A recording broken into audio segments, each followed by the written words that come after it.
In the New Testament, Jesus is repeatedly identified as the Son of God.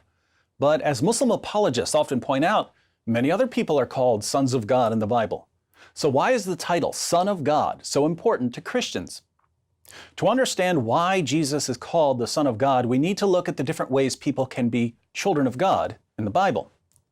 First, human beings in general are called God's children in Acts 17 because, as the Apostle Paul says, in Him, in God, we live and move and have our being. God creates us and sustains us. The idea is that as a human father provides for his family, God provides for us, though in a much more significant way. Second, spirit beings also live and move and have their being in God. So in Job 1, angels are called sons of God, not only because God creates them and sustains them in existence, but also presumably because of their role in carrying out God's commands.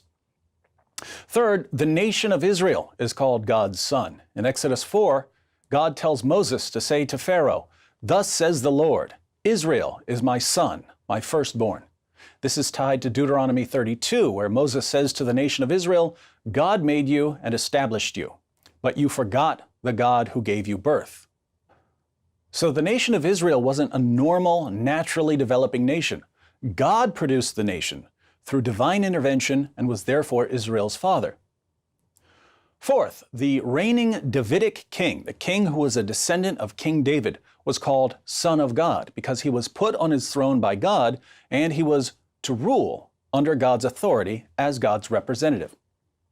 Fifth, people who reflect God's will through their conduct can be called sons of God, since this gives them a kind of family resemblance.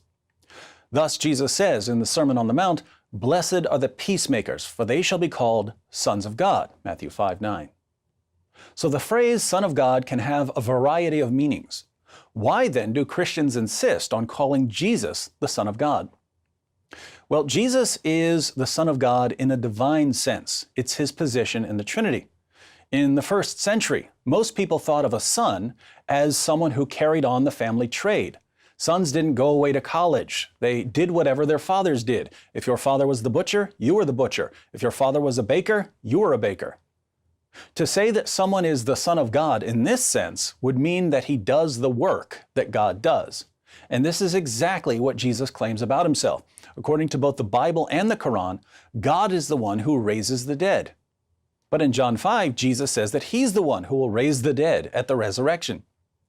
According to both the Bible and the Quran, God is the final judge of all mankind. But in Matthew 25, Jesus tells His followers that He will be the final judge of all people. According to both the Bible and the Quran, God is the one who can ultimately forgive sins. And yet Jesus claims in Mark 2 that He's the one who forgives sins. So Jesus does the work that only God does. The only way someone can do the same work that the Father does is if he shares the nature and attributes of the Father. Jesus claims to have this unique relationship with the Father. In Matthew 11:27, He says, "All things have been handed over to me by my Father, and no one knows the Son except the Father, nor does anyone know the Father except the Son, and anyone to whom the Son wills to reveal Him." And this relationship has always existed. As we read in the opening verses of the Gospel of John, "In the beginning was the Word, and the Word was with God, and the Word was God. He was in the beginning with God. All things came into being through Him, and apart from Him nothing came into being that has come into being." The Word, Jesus, the Son, was with God, and the Word was God. How could the Word be with God and be God? It only makes sense if you're thinking in Trinitarian terms. The same difficulty arises with the phrase Son of God. People ask, well, what was He, God or the Son of God? The confusion arises because people hear Son of God and they think of God producing some sort of separate offspring. Christians don't claim that God produced a son as an offspring. We claim that within the one nature or essence of God, the person of the Son is eternally with the person of the Father. So we can talk about Jesus being the Son of God because He's within the Trinity. He's the Son of the Father. But He's God because He has the same divine essence as the Father. For some reason, my Muslim friends always object to such eternal relations. But until these same Muslim friends stop telling me that the Quran is an eternal book that's co-eternal with Allah and eternally proceeds from Allah, I'll have to keep pointing out the inconsistency. So Jesus is the divine Son, and because he's the divine Son, he's the supreme example of the Son of God in all the other senses we looked at. Spirit beings are called sons of God, but Jesus is the highest spirit being. Human beings are called sons of God, but Jesus is the greatest human being.